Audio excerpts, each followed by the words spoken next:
বিসমিল্লাহির রহমানির রহিম। Voice of people with কাজলের পক্ষ থেকে জানাই অভিনন্দন। দর্শক, নেপালের যে ঘটনাটা আপনারা কি ভালো করে জানেন যে নেপাল কিন্তু জেনজি যারা ইয়াং জেনারেশন, তারা কিন্তু আন্দোলন সংগ্রাম করে তাদের দুর্নীতিবাজ প্রধানমন্ত্রী, প্রেসিডেন্ট সহ অর্থমন্ত্রীকে ওরা পানিতে চুবিয়েছে, তারা শাস্তি দিয়েছে, তারা বিশেষ করে পররাষ্ট্রমন্ত্রীর দাঁত ফেলে দিয়েছে, তাদের আঘাত করেছে, তারা পালিয়ে গেছে, হেলিকপ্টার করে পালিয়ে গেছে, কেউ পালাইতে পারে নাই, কেউ বাথরুমের ভিতরে পালিয়ে গেছে, কেউ রাস্তার ম্যানহোলের ভিতরে পালিয়ে গেছে। অর্থাৎ যখন একটা দেশের জনগোষ্ঠী ইয়াং জেনারেশন যদি সত্যিকার অর্থে মানে আন্দোলনে ঝাঁপিয়ে পড়ে, তাহলে কিন্তু কারোরই রক্ষা নেই।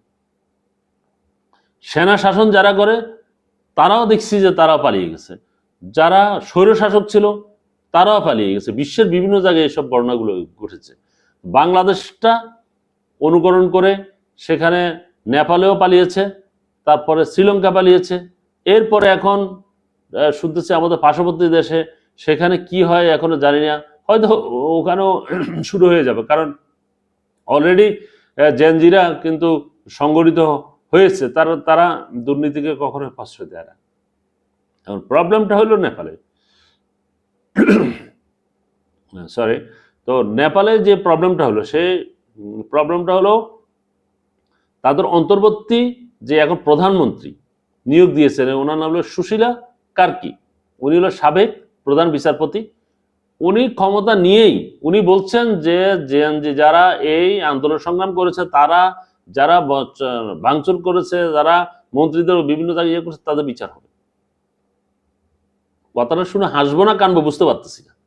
একটা দেশকে পুনরুদ্ধার করার জন্য ইয়াং জেনারেশন যেভাবে ঝাঁপিয়ে পড়ে, তারা তাদের বুকে তাজা রক্ত ঢেলে দিয়েছে, সেখানে 26টা তাজা প্রাণ চলে গেছে, আর উনি ফিরি ফিরি চলে আসছেন, আশা ওই বলছেন যে না ওদের বিচার ওইটাই হবে। ওদের কি বিচার হবে? বিচার তো হবে ওদের যারা দুর্নীতি করেছে, যারা টাকা পয়সা পাচার করেছে, তারা নেপালকে ধ্বংস করে দিয়েছে। নেপালের অর্থনীতি বলতে কিছুই নেই, শুধুমাত্র পর্যটকরা ওখানে কিছু যাইতো, সেই পর্যটকদের টাকায় ওরা কোনো মতো চলতো, আশেপাশে তাদের, আর সব তো পাহাড় পর্বত, সমতল ভূমি খুবই কম। এতগুলো মানুষ তাদের জীবনযাত্রা এখন খুবই কষ্টে জীবনযাপন করছে, যার পরিপ্রেক্ষিতে এই বিস্ফোরণটা ঘটে। তো এই কথাটা যদি বলে, তাহলে আসলে সত্যিকার অর্থে এটা অত্যন্ত কাটা গায়ে নুনে ছিটকার মতোই মনে হচ্ছে। এটাই। তারপরে আবার উনি বলছেন, উপদেশ দিচ্ছেন যে সবাইকে ইতিবাচক মনোভাব নিয়ে কাজ করতে হবে, এবং